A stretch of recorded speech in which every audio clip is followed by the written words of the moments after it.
জামালের টার্গেট, সেই হামজার হেডার, হামজার গোল। ব্রেভ নিউ বাংলাদেশ, সেই বাংলাদেশে হামজার গোল এবং এই স্টেডিয়াম এখন ফেটে পড়ছে। ফ্রন্ট পার্টটা দিয়ে তিনি আলটিমেটলি ট্রাইটা করেছিলেন।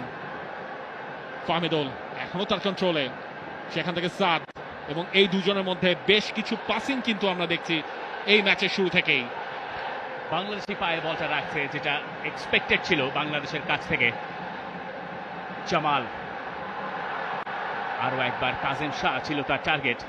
তবে জামাল ভুঁইয়াকে ম্যাচের এই মোমেন্টের ভেতরে আমরা বক্সের ভেতরে দুবার স্থান নিতে দেখলাম। সেটা হয়তো আতসুশি নাকামুরা, জাপানিজ কোচ ভুটানের, তাকে কিছুটা হলেও চাপে ফেলবে। জামালকে এত তাড়াতাড়ি আমরা বক্সের ভেতরে এত প্রেজেন্স তার কমই দেখি, এবং তিনি যেখানে আজ স্টার্ট করেছেন সেটা গোল থেকে আরো কাছে। ক্লাবে তিনি যেখানে খেলছেন এই সিজনে ব্রাদার্স ইউনিয়নের হয়ে, সেখান থেকে আরো বেশ অ্যাডভান্স পজিশনে। কাজেম শাহর পাস রাকিবের কাছে, রাকিবের শট, আরো একবার সেটা আটকে দিয়েছেন তেনজিন। বাংলাদেশের প্রথম কর্নার কিক ম্যাচের ৫ম মিনিটে। এই সেট পিসের প্র্যাকটিসটা বাংলাদেশ কেমন করেছে সেটার প্রথম পরীক্ষা আজকের ম্যাচটায়। এবং জামাল ভুঁইয়া তিনি যাচ্ছেন, কাজেম শাহ সেই বিউটিফুল একটা সাপ্লাই, রাকিব ঢুকেও পড়েছিলেন, তার সেই শটটা ব্লক হয়েছে। জামাল, সেখানে বাংলাদেশের সেন্টার ব্যাকে যেমন স্থান নিয়েছেন হামজা চৌধুরীও। জামালের টার্গেট, সেই হামজার হেডার, হামজার গোল।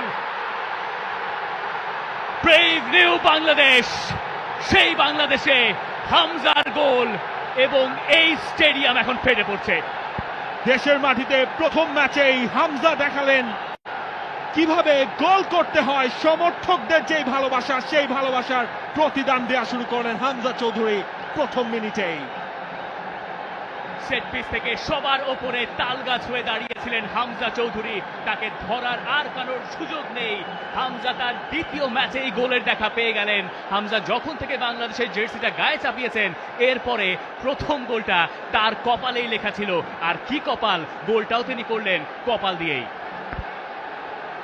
পারফেক্ট স্টার্ট হামজা চৌধুরীর জন্য, একেবারে সেট আপটাও গেছে। হামজা লাফিয়ে উঠেছিলেন এবং সেখান থেকে যে ফিনিশিংটা দরকার ছিল সেটাই করেছেন হামজা চৌধুরী। গোলকিপারের ঠিক পাশ দিয়ে, গোল লাইনের সামনে কেউ কোনো ডিফেন্ডার ছিলেন না, সেই সুযোগটাই হামজা চৌধুরী কাজে লাগিয়েছেন শতভাগ।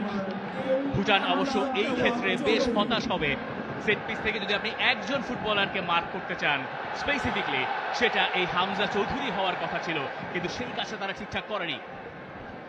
হামজা চৌধুরী তার মার্কারদের অনেক পিছনে ছিলেন। তিনি যখন রান